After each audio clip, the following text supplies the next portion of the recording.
Castlevania Lords of Shadow will hurt you, talk down to you, and generally bitch slap you around, but it will also delight, entertain, and satisfy you if you want it to. At its core, you could be forgiven for claiming that Lords of Shadow is a straight up God of War clone. I would be lying if I said I didn't jump at the chance to play it on PC due to God of War's PS3 exclusive status, but although it does give you all the elements of the God of War series that made it so successful, brutal combat, quick-time events, and gigantic boss battles, Lords of Shadow stands out as its own beast. Presentation-wise, the game boasts some pretty impressive vocal talent. If Patrick Stewart and Robert Carlyle weren't enough, the rest of the voice cast throw in some heartfelt and talent-rich performances. There's also a small role for Lucius Malfoy himself, Jason Isaacs. The creators really pulled all of their talent-gathering weight when it came to getting some recognisable actors on board. The dialogue is overall fine and fits within the setting and lore, but can falter a little on occasion.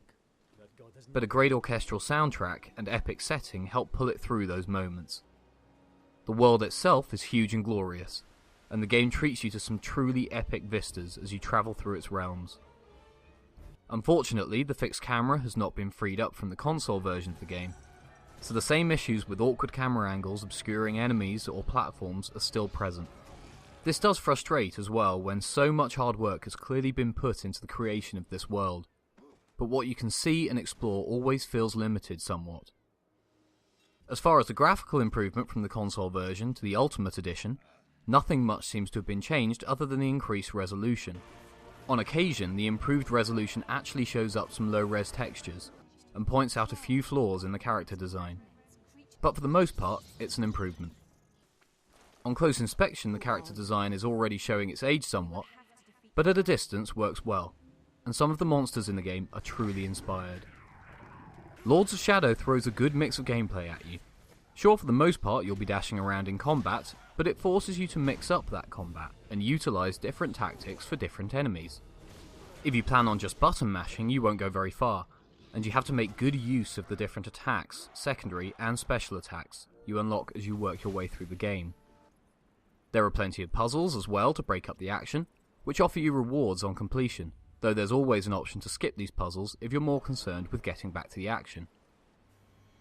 Some of these puzzles will have you genuinely perplexed for a while, but I never came across any game-breaking puzzles that couldn't be worked out by scouring the area for clues. A good job is done with the storyline, which succeeds in providing some emotional pull, but towards the climax does get a little bit preachy. It certainly leaves you with a sense of expectation though, and sets things up very well for the upcoming Lords of Shadow 2. The 2 DLC chapters are also bundled with the Ultimate Edition, which give you more of the same gameplay, whilst introducing you to a new playable character and filling in the gaps between this game and the sequel. There's no doubting that Lords of Shadow Ultimate Edition is an improvement on the original version, if not a huge improvement. But if you never played the original version, this is a great introduction to the Castlevania universe and is definitely an experience worth having.